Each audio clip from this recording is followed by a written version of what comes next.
സാംസങ്ങിൻ്റെ Samsung M15 5G എന്ന പുതിയൊരു സ്മാർട്ട് ഫോൺ ഇന്ത്യൻ മാർക്കറ്റിൽ ലോഞ്ച് ചെയ്യാൻ പോകുന്നുണ്ട്. ഈ ഒരു ഫോണിൻ്റെ ഇന്ത്യയിലെ ലോഞ്ച് ഡേറ്റ് ഇപ്പം ഒഫീഷ്യലായിട്ട് കൺഫേം ആയിട്ടുണ്ട്. ഫീച്ചേഴ്സിനെ പറ്റിയിട്ടുള്ള പല കാര്യങ്ങളും ഇപ്പം അറിയാൻ കഴിഞ്ഞിട്ടുണ്ട്. മുമ്പ് ഗ്ലോബൽ മാർക്കറ്റിലൊക്കെ ഈ സ്മാർട്ട് ഫോൺ ലോഞ്ച് ചെയ്തിട്ടുള്ളതാണ്. അതുപോലെ തന്നെ വിലയെ പറ്റിയിട്ടുള്ള ന്യൂസുകളും ഇപ്പം പുറത്ത് വന്നിട്ടുണ്ട്. എന്തായാലും ഈ ഒരു വീഡിയോയിൽ നമ്മൾ നോക്കാൻ പോകുന്നത് സാംസങ് M15 5G എന്നുള്ള സ്മാർട്ട് ഫോണിനെ പറ്റിയിട്ടാണ്. ആദ്യം നമ്മൾ ഫീച്ചേഴ്സും കാര്യങ്ങളൊക്കെ നോക്കുകയാണെന്നുണ്ടെങ്കിൽ ഡിസ്പ്ലേയുടെ കാര്യത്തിൽ സാംസങ് M15 5Gയിൽ 6.5 ഇഞ്ചിൻ്റെ ഫുൾ HD പ്ലസ് ഡിസ്പ്ലേ ആയിരിക്കും വരിക. പിന്നെ സൂപ്പർ AMOLED ഡിസ്പ്ലേയും കാര്യങ്ങളൊക്കെ വരുന്നതായിരിക്കും. ഒരു 5G ഫോണിൽ 13,500 രൂപ പ്രൈസ് റേഞ്ചിൽ സൂപ്പർ AMOLED ഡിസ്പ്ലേ വരുന്നു എന്നുള്ളത് നല്ലൊരു കാര്യം തന്നെയായിരിക്കും. അപ്പം അതെടുത്ത് പറയേണ്ട ഒരു കാര്യമാണ്. പിന്നെ വാട്ടർ ഡ്രോപ്പ് നോച്ച് ഡിസൈനുള്ള നോച്ചായിരിക്കും വരിക. പഞ്ചോൾ ഡിസൈൻ ഇതിൽ വരാൻ ചാൻസ് ഇല്ല. 90% റിഫ്രഷ് റേറ്റും കാര്യങ്ങളൊക്കെ സപ്പോർട്ട് ചെയ്യുന്നതായിരിക്കും. പീക്ക് ബ്രൈറ്റ്നസ് വരിക 800 നിറ്റ്സ് ആയിരിക്കും. അപ്പോൾ ഡിസ്പ്ലേ ഫീച്ചേഴ്സ് മൊത്തത്തിൽ നോക്കുമ്പോൾ AMOLED ഡിസ്പ്ലേയും കാര്യങ്ങളൊക്കെ വരുന്നതായിരിക്കും. പക്ഷേ പഞ്ചോൾ ഡിസൈൻ ഉണ്ടാവില്ല. എന്തായാലും 13,500 രൂപ പ്രൈസ് റേഞ്ചിലായിരിക്കും ഈ ഫോൺ ലോഞ്ച് ചെയ്യുക എന്നാണ് പറയപ്പെടുന്നത്. ആ ഒരു പ്രൈസ് റേഞ്ചിൽ തിരക്കില്ലാത്ത നല്ല ഡിസ്പ്ലേ ഫീച്ചേഴ്സ് എന്നൊക്കെ തന്നെ പറയാവുന്നതാണ്.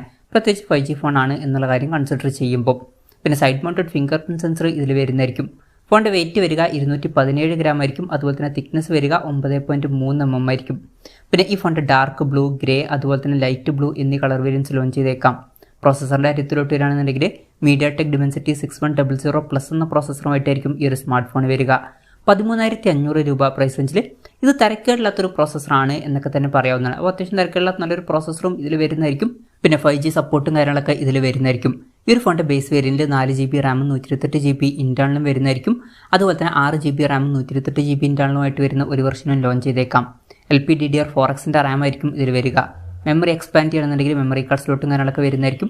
പിന്നെ നോക്ക് സെക്യൂരിറ്റി എന്നുള്ള സെക്യൂരിറ്റി ഫീച്ചറും ഇതിൽ വരുന്നതായിരിക്കും. 3.5 mm ഓഡിയോ ജാക്ക് ഈ ഫോണിൽ വരും. Android 14 ബേസായിട്ടുള്ള 1 UI സോഫ്റ്റ്വെയറുമായിട്ടായിരിക്കും ഈ ഒരു സ്മാർട്ട് ഫോൺ വരിക.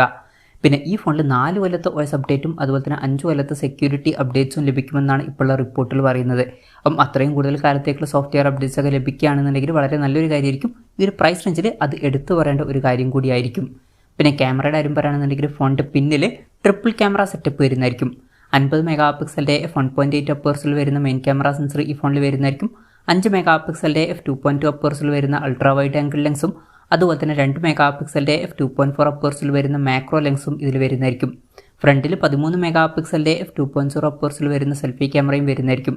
അപ്പം ഓൺ പേപ്പർ അത്യാവശ്യം തിരക്കുകളില്ലാത്ത നല്ലൊരു ക്യാമറ സ്പെസിഫിക്കേഷനൊക്കെ ഇതിൽ വന്നേക്കാം. ബാറ്ററിയുടെ കാര്യത്തിൽ 6000 mAh ബാറ്ററി വരുന്നതായിരിക്കും. അപ്പം വളരെ കൂടിയൊരു ബാറ്ററി കപ്പാസിറ്റിയും കാര്യങ്ങളൊക്കെ ഇതിൽ വരുന്നതായിരിക്കും. 25 വാട്ടിൻ്റെ ഫാസ്റ്റ് ചാർജ് സപ്പോർട്ടായിരിക്കും ഇതിൽ വരിക. പക്ഷേ ഒരു കാര്യം എന്താ വെച്ചാൽ മിക്കവാറും ഫോണിൻ്റെ ബോക്സിൽ ചാർജർ ഉണ്ടാവില്ല. ചാർജർ സെപ്പറേറ്റ് മേടിക്കേണ്ടി വരും. പിന്നെ Type-C ചാർജിംഗ് പോർട്ടുമായിട്ടായിരിക്കും ഈ ഒരു സ്മാർട്ട് ഫോൺ വരിക. അപ്പോൾ നല്ല ബാറ്ററി കപ്പാസിറ്റിയും കാര്യങ്ങളൊക്കെ വരുന്നതായിരിക്കും. പക്ഷേ ഫോണിൻ്റെ ബോക്സിൽ ചാർജർ ഉണ്ടാവില്ല. അപ്പം ഇതൊക്കെയാണ് ഫീച്ചേഴ്സിനെ പറ്റി പറയാനുള്ള കാര്യങ്ങൾ. പിന്നെ ലോഞ്ച് ഡേറ്റിൻ്റെ കാര്യം പറയുകയാണെന്നുണ്ടെങ്കിൽ April 8-നാണ് ഈ സ്മാർട്ട് ഫോൺ ഇന്ത്യൻ മാർക്കറ്റിൽ ലോഞ്ച് ചെയ്യാൻ പോകുന്നത്. ലോഞ്ച് ഡേറ്റ് ഇപ്പം ഒഫീഷ്യലായിട്ട് തന്നെ കൺഫേം ആയിട്ടുണ്ട്. വിലയുടെ കാര്യം പറയുകയാണെന്നുണ്ടെങ്കിൽ 4GB റാം 128GB ഇൻറ്റേർണൽ വെർഷൻ്റെ വില 13,499 രൂപയും അതുപോലെ തന്നെ 6GB റാം 128GB ഇൻറ്റേർണൽ വെർഷൻ്റെ വില 14,999 രൂപയുമായിരിക്കുമെന്നാണ് ഇപ്പോഴുള്ള റിപ്പോർട്ടുകൾ പറയുന്നത്. ഒഫീഷ്യലായിട്ടുള്ള കൺഫർമേഷൻസ് ഒന്നുമല്ല, എന്നാലും വിശ്വസിക്കാൻ പറ്റിയിട്ടുള്ള സോഴ്സുകളിൽ നിന്ന് ഇങ്ങനെയാണ് റിപ്പോർട്ടുകൾ പുറത്ത് വന്നിരിക്കുന്നത്. പിന്നെ ഇപ്പോഴത്തെ സാംസങ് M15 5G എന്ന സ്മാർട്ട് ഫോൺ ഇന്ത്യൻ മാർക്കറ്റിൽ ലോഞ്ച് ചെയ്തിട്ടുണ്ടായിരുന്നു. ഈ ഒരു ഫോൺ ആ ഒരു ഫോണിൻ്റെ ഒരു റീബ്രാൻഡഡ് വെർഷൻ ആയിരിക്കും. ആ ഒരു ഫോണും ഏകദേശം ഇതേ ഒരു പ്രൈസ് റേഞ്ചിലേക്കായിട്ട് തന്നെയാണ് ലോഞ്ച് ചെയ്തിട്ടുള്ളത്. എന്തായാലും ഓവറോൾ നോക്കുകയാണെന്നുണ്ടെങ്കിൽ 13,500 രൂപ പ്രൈസ് റേഞ്ചിലേക്കാണെന്നുണ്ടെങ്കിൽ അത്യാവശ്യം തിരക്കുള്ള നല്ല ഫീച്ചേഴ്സും കാര്യങ്ങളൊക്കെ ഇതിൽ വരുന്നുണ്ട് എന്ന് പറയാവുന്നതാണ്. ഈ ഒരു പ്രൈസ് റേഞ്ചിൽ സാംസങ്ങിൻ്റെ കൺസിഡർ ചെയ്യാൻ പറ്റിയിട്ടുള്ള നല്ലൊരു ഓപ്ഷൻ തന്നെയായിരിക്കും സാംസങ് M15 5G എന്നുള്ള സ്മാർട്ട് ഫോൺ. എന്തായാലും ഈ ഒരു ഫോണിനെ പറ്റിയിട്ടുള്ള നിങ്ങളുടെ അഭിപ്രായം ജസ്റ്റ് ഒന്ന് കമൻറ്റ് ചെയ്യുക. അതുപോലെ തന്നെ ഈ ഒരു സ്മാർട്ട് ഫോൺ ഇന്ത്യൻ മാർക്കറ്റിൽ നിങ്ങൾ ഏത് പ്രൈസിങ്ങിലാണ് എക്സ്പെക്ട് ചെയ്യുന്നത് എന്നുള്ള കാര്യം കൂടി ജസ്റ്റ് ഒന്ന് കമൻറ്റ് ചെയ്യുക.